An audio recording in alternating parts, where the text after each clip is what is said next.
Andrae Jacobs, head coach, Middle Creek High School. Middle Creek was this team that became so good in the 2010s. They made it to multiple regional finals. They made it to three, and then it wasn't until this year that they broke through to a state championship game. And you beat a pretty good Jacksonville team to do it last week. Just what's been the whole reaction from just the community there and the school, and just what's it all been like taking it all in this week?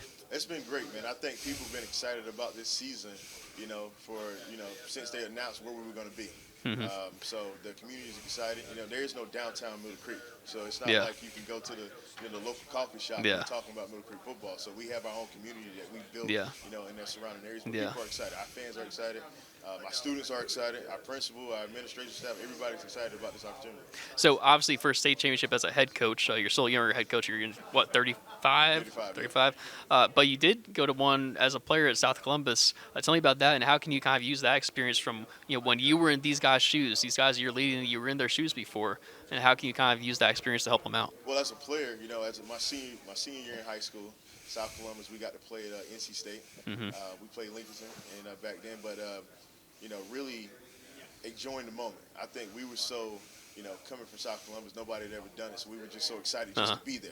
You know what I mean? So when Yeah. we got there, we started slow, and things didn't go our way. But then I got the opportunity to coach in this game back in 2019 at Lee County. I was the defense coordinator at Lee County Okay. with Coach Yep. Bordeaux, and we actually played.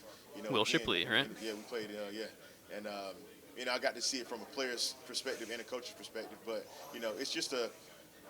it's just an opportunity that a lot of people don't get. And I think I want our kids to really, enjoy the moment, live in the moment, not worry about what's going to happen on Saturday, not Yeah. worrying about next week what it's going to be like. Just live in the moment and enjoy it. Because there's so much chatter, so many cameras, and our kids are used to the camera. Yeah. But just being there and just doing, realize that what we're there to do. Yeah. So obviously, when you come into a season, you're going to be, confident about some things. There's some things that you can bank on, right? But there's other things that have to develop. What's some things that's kind of really developed for this team over the course of the season that's allowed you to get to this point today? I think we've gotten better defensively. I think as a group, we've become more of a tight knit group. We preach family, family, family, but our kids really believe. And I think our kids started believing in how good we actually could be. Early in the season, we won a couple games and we took a couple losses there in the middle of the season as well to two really good football teams. So our kids, our players, they didn't deter from our mission. What our mission was, every week, and what our mission is going to be, that got us to this point. And we've grown. We've started a couple of sophomores on defense. We have a few sophomores on offense. We have a couple of newcomers that came over to help us out. So us being able to come together and everybody being able to fill a role. We have guys that we moved up in the playoffs that won't take a snap on Friday. Yeah. But they have a role to get us better throughout the week. Yeah. Well, we'll get you back in our jamboree next year with all that young talent. We'll work on that after this. That guy over there, Coach Hobbick, I'm sure you've spent a lot of time watching their film. They do a lot of different things on offense. Just what was the process been for you and your defensive staff, just kind of processing all of that and all the different things they do, and just what's it going to take to kind of counter a team that can do so many different things like that? Yeah, so for us, we got to make sure we're good at the basics. We got to line up to it. And they're so good. Like I said, they do so much. They get their athletes out in space. One thing I thought was cool was you talk about multi-sport athletes. Like the majority of their kids play football. They play the quarterback's a basketball. heck of a basketball player. Basketball players, baseball players. So those kids are just really athletic. So, this is one of the best teams we played at this point in the playoffs. And it shows. You see why they've only lost. I think they lost 11 games in 10 years. Yeah, something it's crazy crazy like that. So and they're really good at what they do. So Yeah. for us, we just got to be able to match that. Yeah. And come out and hope we can slow them down a little bit. It's kind of similar to Miller Creek, where they kept running into these like 4 AA teams, right, when they were in 4A, because there's Mallard Creek and all these teams they kept running into. Now they're in 6A. They're kind of playing teams like your size and instantly breaks through. It's kind of interesting. That's both happened for both of your programs. Last question here. So on offense, the keys for your offense. Obviously, Lex Sevilla is a pretty good passer, but I feel like last week against Jacksonville, his legs became a big part of it, right? Lots of design stuff for him last week, and just tell me about him and kind of pulling that card out last week when he needed it. I don't know if people know how good of an athlete Lex really is. Lex. Well, I was gonna say he only rushed for 280 yards this season, and then how much did he have against Jacksonville? I'm not sure. He had to be over 100. He had over 100 yards. Yeah. He had that 31-yard touchdown. That Yeah, that's got right. us over the hump a little bit. Yeah. But Lex is a phenomenal athlete. I don't think people really give him credit for it.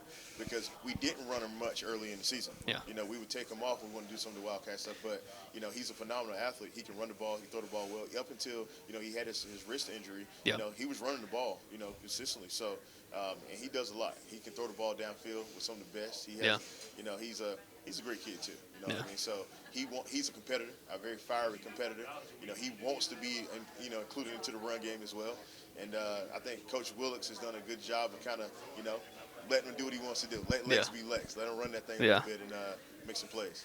You have some dudes at skill spots. So Nick Bacchiardi and Honor Paxton's playing receiver, and Tracy Harrington came from Holly Springs. So you're loaded at receiver, running back Jaden Spencer. But I want to hear about some of the guys on the offensive line because they don't get as much shine. Tell me about a couple of the guys up there that we are. got a great offensive line. Yeah. David Trofield and one of our guards, he leads our conference in pancake blocks. I know a lot of people don't track pancakes, but Coach Willicks does it because that's the stat that they get. It's the only stat they're going to get. Yeah.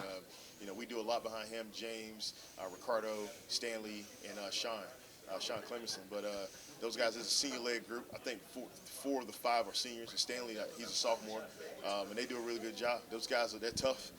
Coach Willicks is probably the hardest coach to please since he's our OC and offensive line coach. So they get it on both ends every day. But now offensive line is really held up. We've had a couple injuries throughout the season. Sean went down. Will Palmer stepped right in without taking a second breath. Ricardo went down for a week or two, and then Bucker stepped in, and we didn't lose a beat. So we have some depth on the OL. We have about 7 or 8 OL that can play. And that group is what carries us. We have athletes, but the OL really carries us because we want to run the football. Yeah. And then those guys get in and they make that thing happen for us on the offensive line. I also want to shout out your kicker, Ben Ledoux, has made some big hits this year. Ben Ledoux, man, he's in the recruiting game right now, man. He's getting calls from everybody. Yeah. All Power 4 kids. Hey, that's an asset to have in high school. He's a Power 4 kicker, man. I think he was at one point he was leading the state in points. That's an asset to have. I think week 2 he hit a 53-yard field goal. Third round of the playoffs, we kicked a 54-yard field goal, and he missed it by a shoestring. Wow. It dropped like a shoestring short right in front of the field goal. No kidding. So, okay. That's a weapon. It's a great weapon to have in your back pocket when you cross the 50-yard line. Yeah. Well, Coach Jacobs, I appreciate the time today. We'll be seeing you on Friday night. Best luck here rest of the week with the snow and everything. Best luck with the preparation, and we'll be seeing you on Friday. All right, man. Appreciate it.